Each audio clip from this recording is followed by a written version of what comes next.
भाई बहन की आपस में बातचीत चल रही है। भाई कहता है मैं अपने बालों में तेल लगाना चाहता हूँ। बहुत रूखे और बिखरे हुए से दिख रहे हैं। मुझे लगता है कि मुझे थोड़ा नारियल तेल लगा लूं और फिर अच्छे से मसाज कर लूं। इंग्लिश में वो क्या कहेगा? वो कह सकता है I want to oil my hair, it is looking very rough and unmanageable.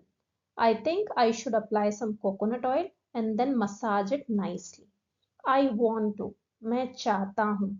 क्या? I want to oil my hair, मैं अपने बालों में तेल लगाना चाहता हूँ। जब आपको बालों में तेल लगाने वाली बात कहनी है तो जस्ट आप कह सकते हैं to oil my hair, my hair needs oiling.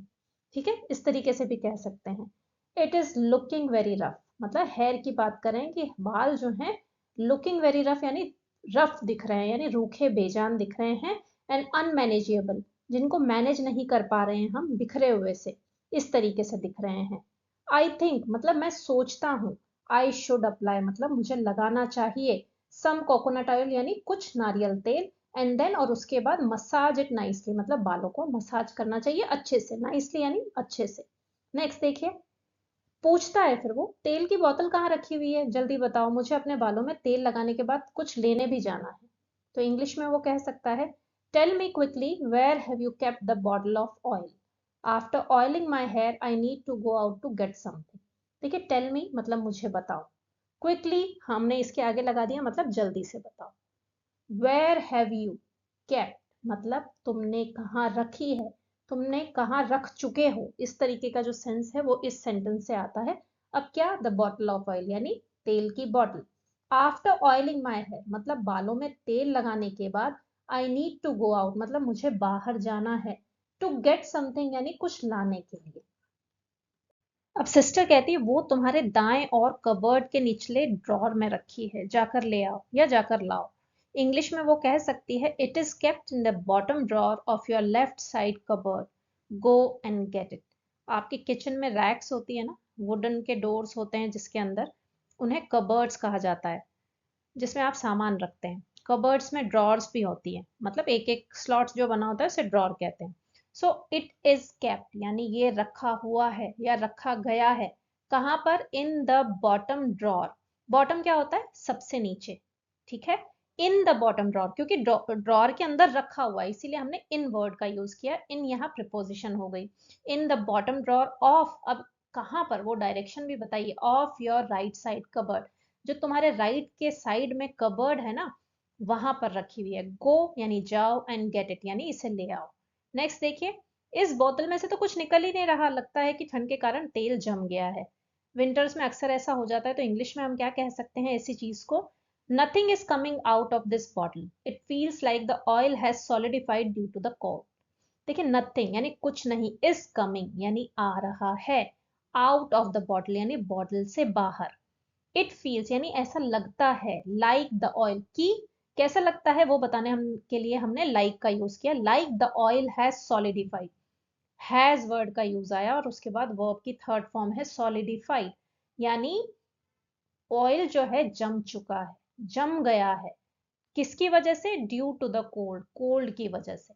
सो हमारा कंप्लीट सेंटेंस बनता है nothing is coming out of this bottle, it feels like the oil has solidified due to the cold. Solidify word का मतलब होता है जम जाना। अब चूंकि हम कह रहे हैं कि ऑयल जम चुका है इसीलिए हमने वर्ड यूज किया है सॉलिडिफाइड, यानी जम चुका है। अब देखिए, कॉन्वर्जेशन आगे चल रहा है। ब्रदर कहता है फिर मैं इसे कैसे लगाऊं, मुझे देर हो रही है, क्या हमारे पास घर में कोई और बालों का तेल है? तो इंग्लिश में वो कह सकता है how am I suppose to apply it then, I am getting late, do we have any other hair oil in the house.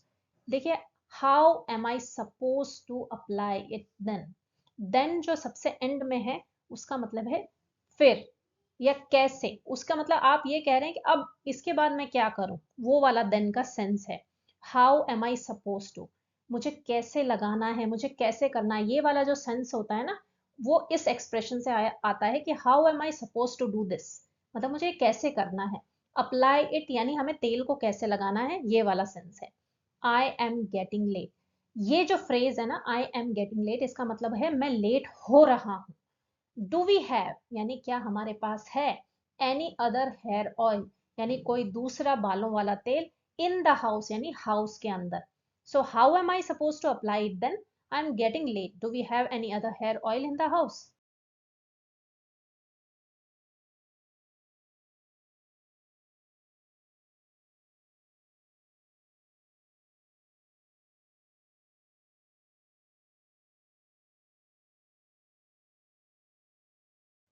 अब जो सिस्टर है वो कहती है बॉटल को धूप में रखो, तेल पिघल जाएगा। तुम छोटी छोटी बातों पर चिंता क्यों करने लगते हो? इंग्लिश में वो क्या कह सकती है? Put the bottle in the sunlight, the oil will melt, why do you worry about such small things. देखिए बहुत ही इजी सेंटेंसेस मैंने यहाँ यूज किए हैं। पुट द बॉटल यानी बॉटल को रखो, कहाँ पर? इन द सनलाइट यानी सनलाइट में, इसीलिए हमने इन वर्ड का यूज किया। द ऑयल विल मेल्ट यानी ऑयल जो है वो पिघल जाएगा। मेल्ट क्या होता है? पिघलना। हम कह रहे हैं फ्यूचर की बात कि पिघल जाएगा, अभी पिघला हुआ नहीं है, इसीलिए हमने विल वर्ड का यूज किया, फ्यूचर का टेंस बनाया। द ऑयल विल मेल्ट यानी ऑयल पिघल जाएगा। Why do you worry? तुम चिंता क्यों करते हो? क्वेश्चन है ना, इसीलिए हमने कहा वाई डू यू वरी। अब किसके बारे में? About such small things. Small things यानी छोटी छोटी बातें, सच यानी ऐसी। सो तुम इतना चिंता क्यों करते हो छोटी छोटी चीजों के बारे में? आज तो आसमान में बादल हैं और आज तो लगता नहीं कि सूरज निकलेगा, लगता है आज बारिश होने वाली है। तो इंग्लिश में हम क्या कह सकते हैं? But it is cloudy today and there is no chance of the sun coming out any time soon. It feels like it is going to rain today. देखिए बट मतलब लेकिन। पहला सेंटेंस क्या था? कि आप धूप में रख लो और पिघला लो, तो अब उसका कॉन्ट्रास्ट वाला सेंटेंस है, इसीलिए हमने बट वर्ड का यूज किया कि लेकिन it is cloudy today. Cloudy क्या होता है? जब आसमान में बादल आ जाएं तो उस कंडीशन को कहा जाता है cloudy.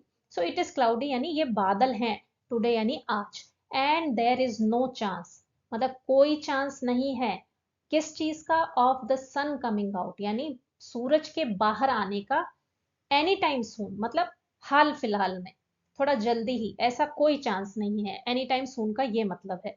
It feels like, again it feels like मतलब क्या होता है? ऐसा लगता है, ऐसा महसूस होता है कि it is going to rain. Going to rain यानी होने वाली है। It is likely to rain मतलब ऐसी संभावना है कि रेन होने वाली है, टुडे यानी आज।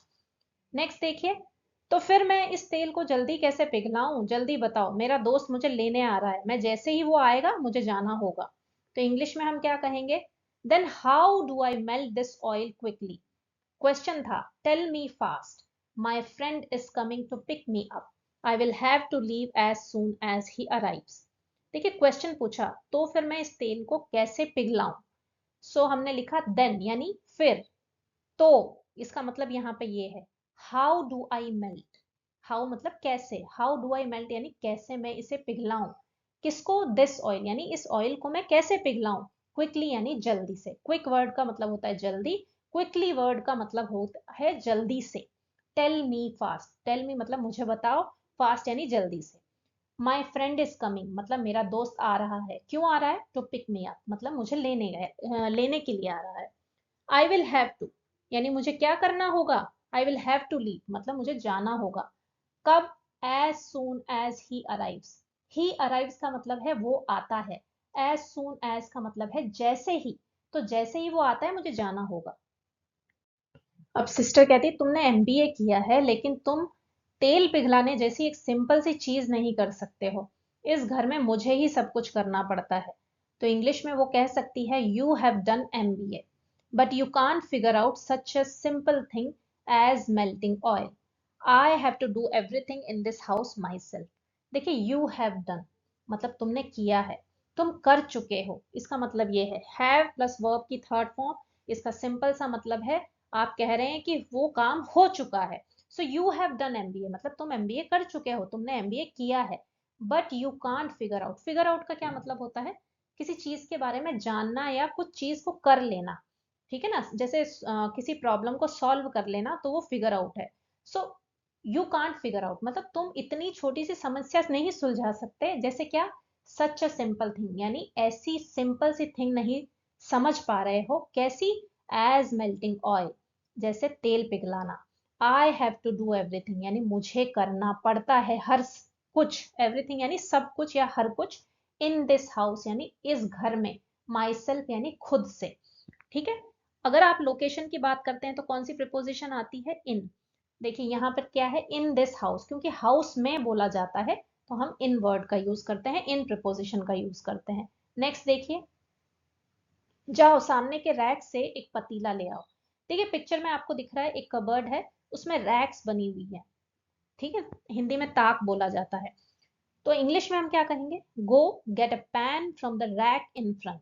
देखिए गो यानी जाओ, गेट अ पैन एक पैन ले आओ, फ्रॉम द रैक यानी रैक से, इन फ्रंट यानी सामने वाली, ठीक है। देखिए कितनी सारी प्रिपोजिशंस आई है, फ्रॉम, इन फ्रंट, है ना। गो get a pan from the rack in front. Next, ठीक है मैं ये ले आया हूं, अब बताओ आगे क्या करना है। तो इंग्लिश में हम क्या कहेंगे, okay I got it, now tell me what to do next.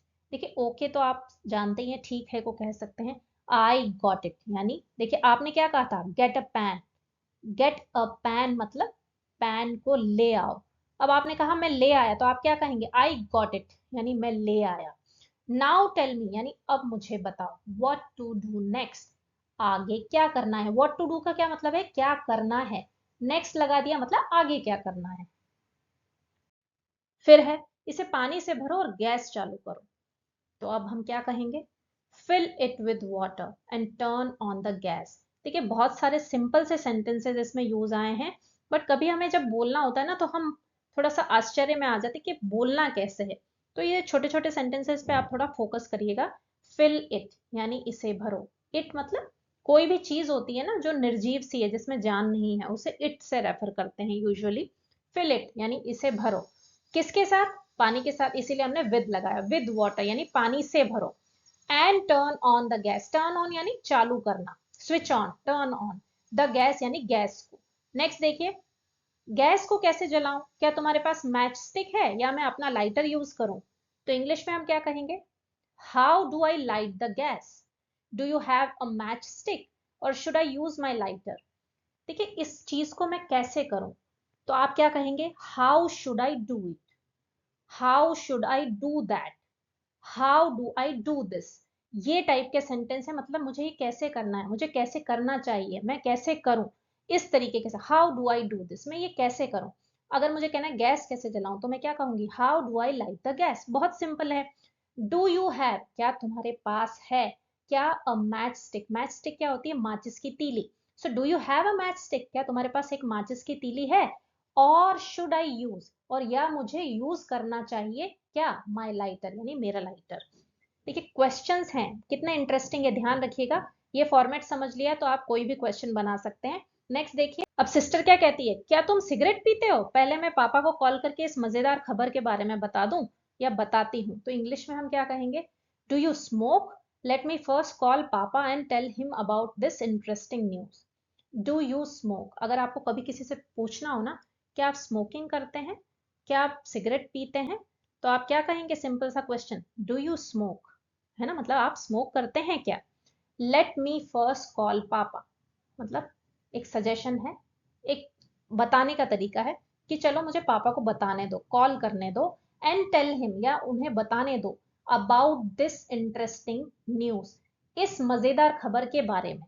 Next देखिए, अरे नहीं ये मेरा नहीं है, ये मेरे दोस्त का है, प्लीज पापा को कुछ मत बताना। इंग्लिश में हम क्या कहेंगे, oh no it is not mine, it belongs to my friend, please don't tell anything to papa. Oh no तो आप समझ रहे हैं, एक साउंड है और नेगेटिव में है कि मत बताना। It is not mine, mine यानी मेरा, इट इज नॉट माइन यानी ये मेरा नहीं है, नेगेटिव का सेंटेंस है। It belongs to, belong word का क्या मतलब है, किससे रिलेटेड है वो, किसका है ये बताता है belong word. It belongs to यानी ये किसका है, my friend, it belongs to my friend यानी ये मेरे दोस्त का है। प्लीज डोंट टेल यानी रिक्वेस्ट है कि मत बताना, एनीथिंग टू पापा यानी कुछ भी पापा को। नेक्स्ट, ठीक है गैस लाइटर वहां है उसको यूज करो, अब सिस्टर का कहना है तो इंग्लिश में हम क्या कहेंगे, okay the gas lighter is over there, use it. Okay तो मतलब यस में जवाब है इसीलिए ओके कह दिया। द गैस लाइटर इज यानी गैस का लाइटर है, ओवर देयर, ओवर देयर का मतलब वहां पर, यूज इट यानी इसको यूज करो। आगे है, अब इस पैन को गैस पर रखो और जैसे ही थोड़ा सा गर्म हो जाए उसमें बॉटल डाल दो, यानी पानी जैसे ही गर्म हो जाए बॉटल को उसमें डाल दो। तो इंग्लिश में हम क्या कहेंगे? Now place this pan on the gas and as soon as it gets slightly warm put the bottle in it. Now यानी अब प्लेस दिस पैन, देखिए प्लेस जो मतलब है उसका मतलब एक तो होता है जगह से, एक हम अगर कहते हैं प्लेस इट यानी इसे रखो, तो यहाँ रखने से है इसका मतलब। किसको? पैन को रखना है ऑन द गैस यानी गैस के ऊपर, इसीलिए ऑन का यूज आया है। एंड एज सून एज का क्या मतलब है? जैसे ही। इट गेट स्लाइटली वार्म, ये थोड़ा सा गर्म हो जाता है, स्लाइटली यानी थोड़ा सा, वार्म यानी गर्म। पुट द बॉटल यानी बॉटल को रखो, इन इट यानी इसके अंदर। नेक्स्ट देखिए, लेकिन बॉटल तो प्लास्टिक की बनी है, क्या वो पिघल नहीं जाएगी? तो इंग्लिश में हम क्या कहेंगे? But the bottle is made of plastic, want it melt? देखिए बट द बॉटल यानी बॉटल तो, लेकिन बॉटल तो इज मेड यानी बनी हुई है, ऑफ प्लास्टिक यानी प्लास्टिक से। वोंट इट मेल्ट, वोंट क्या है? शॉर्ट फॉर्म है विल इट नॉट। ठीक है, इस तरीके से वोंट यानी will not. So will it not melt यानी क्या ये पिघल नहीं जाएगी? फ्यूचर का है, नेगेटिव सेंटेंस। पानी को ज्यादा मत उबालना, बस थोड़ा सा गर्म होना चाहिए। तो इंग्लिश में हम कहेंगे don't boil the water too much, just slightly warm will do. Don't boil यानी मत उबालना, द वाटर यानी पानी को, टू मच यानी बहुत ज्यादा, जस्ट स्लाइटली वार्म यानी केवल थोड़ा सा गर्म, विल डू यानी चलेगा। देखिए विल डू जो होता है ना उसका मतलब होता है चलेगा, दौड़ेगा। इस तरीके से जब हम कहते हैं ना हिंदी में, उसका मतलब है will do, it will do यानी ये चलेगा, इससे काम चल जाएगा। नेक्स्ट देखिए, हाँ तेल पिघल रहा है, मेरे हाथ पर कुछ बूंदें गिरी तो हैं। तो इंग्लिश में हम कहेंगे yes the oil is melting, some drops have come on to my hand. Yes यानी हाँ, द ऑयल इज मेल्टिंग यानी ऑयल जो है पिघल रहा है, ठीक है ना। सम ड्रॉप्स यानी कुछ बूंदें, हैव कम यानी आई हैं, ऑन टू माई हैंड यानी मेरे हाथ के ऊपर। ऑन टू वर्ड का क्या मतलब है? प्रिपोजिशन है, मतलब मेरे हाथ के ऊपर आई हैं या गिरी हैं। अब भाई कहता है लो अब तेल पूरी तरीके से तैयार है, आमतौर पर मुझे तुम पसंद तो नहीं हो लेकिन आज तुमने मेरी मदद की है इसलिए मैं तुम्हारे लिए बाजार से कुछ ले आऊंगा। तो इंग्लिश में वो क्या कह सकता है? Here now the oil is completely ready, normally I don't like you but today you have help me, so I will get you something from the market. Here यानी ये रहा या ये लो, now the oil is completely ready, now यानी अब, the oil is यानी तेल है, कंप्लीटली रेडी यानी पूरी तरीके से तैयार, नॉर्मली यानी आमतौर पर, साधारण तौर पर, आई डोंट लाइक यू मतलब मुझे तुम पसंद नहीं हो, बट यानी लेकिन, टुडे यानी आज, यू हैव हेल्प मी तुमने मेरी मदद की है, सो यानी इसलिए, आई विल गेट यू मैं तुम्हें लाऊंगा लाकर दूंगा, समथिंग यानी कुछ, फ्रॉम द मार्केट यानी मार्केट से। सो हमारा कंप्लीट सेंटेंस बनता है here now the oil is completely ready, normally I don't like you but today you have help me, so I will get you something from the market. So आज के lesson में बस इतना ही, I hope आपको पसंद आया होगा। Like जरूर कर दीजिए, सब्सक्राइब कर दीजिए जल्दी से। मिलते हैं नेक्स्ट वीडियो में जल्दी ही, तब तक के लिए नमस्कार, थैंक यू।